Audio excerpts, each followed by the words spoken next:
هو الذي جعل لكم الليل لتسكنوا فيه والنهار মাশাআল্লাহ।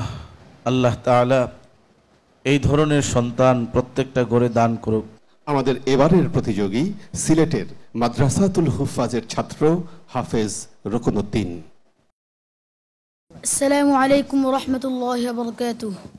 وعليكم السلام ورحمة الله وبركاته. أعوذ بالله من الشيطان الرجيم. بسم الله الرحمن الرحيم.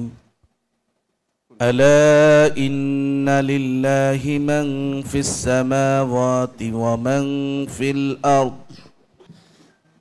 أعوذ بالله من الشيطان الرجيم.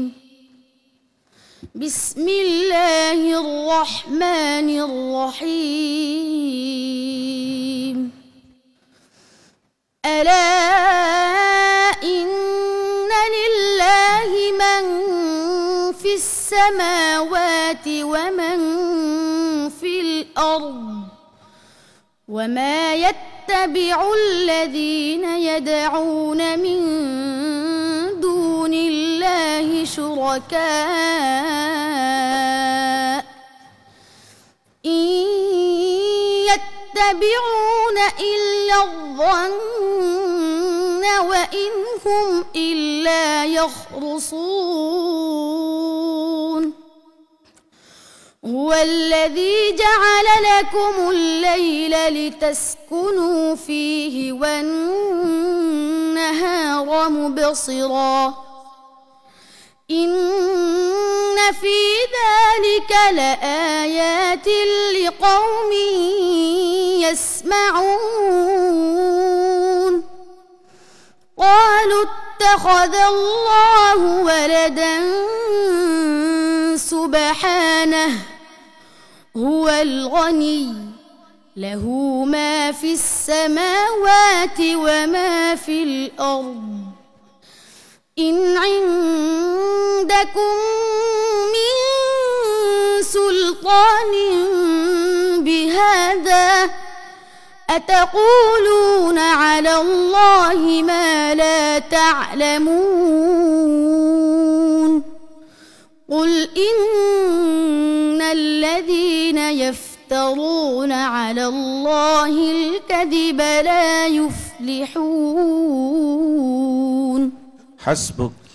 صدق الله العظيم. আলহামদুলিল্লাহ, আল্লাহর দরবারে শুকরিয়া আদায় করছি। আল্লাহ আমাদের দেশে এমন এমন হাফেজ তৈরি করে দিয়েছেন।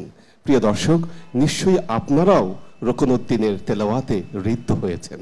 সম্মানিত বিচারক, জাতীয় মসজিদ বাইতুল মুকাররমের পেশ ইমাম হযরত মাওলানা মুফতি ইহসানুল হক জিলানী হাফিজাহুল্লাহ। স্বাস্থ্যকর অল টাইম ব্রেড, সব সময় অল টাইম হেলদি লাইফ। মাশাআল্লাহ। আল্লাহ তাআলা এই ধরনের সন্তান প্রত্যেকটা ঘরে দান করুক। এবং আমি রুকনউদ্দিনের জন্যে দোয়া করছি, আল্লাহ তাআলা যেন তাকে একজন হক্কানি আলেম হওয়ার তৌফিক দান করেন এবং আমাদের দেশে দ্বীনি খেদমত আঞ্জাম দেওয়ার তৌফিক দান করেন। সম্মানিত বিচারক, উস্তাদুল হুফাজ হাফেজ মাওলানা আব্দুল হক হাফিজাহুল্লাহ হাজার হাজার ছাত্র করেছেন। মোহতারাম, এই যে রুকনউদ্দিন তেলাওয়াত করছে এত চমৎকার, কি বলবেন এই পর্যায়ে এসে? জি আলহামদুলিল্লাহ, রুকনউদ্দিন খুব হৃদয়গাহী তেলাওয়াত করেছে আলহামদুলিল্লাহ। এই ছোট্ট বয়সে সে এতটুকু অর্জন করেছে, অনেকগুলি পর্ব ফেরিয়ে আসছে আলহামদুলিল্লাহ। আল্লাহ তাআলা তাকে আল্লাহর দ্বীনের জন্য, কোরআনের জন্য কবুল করেন। আল্লাহ তার প্রতিভাকে আরো বৃদ্ধি করে দেন, আমিন।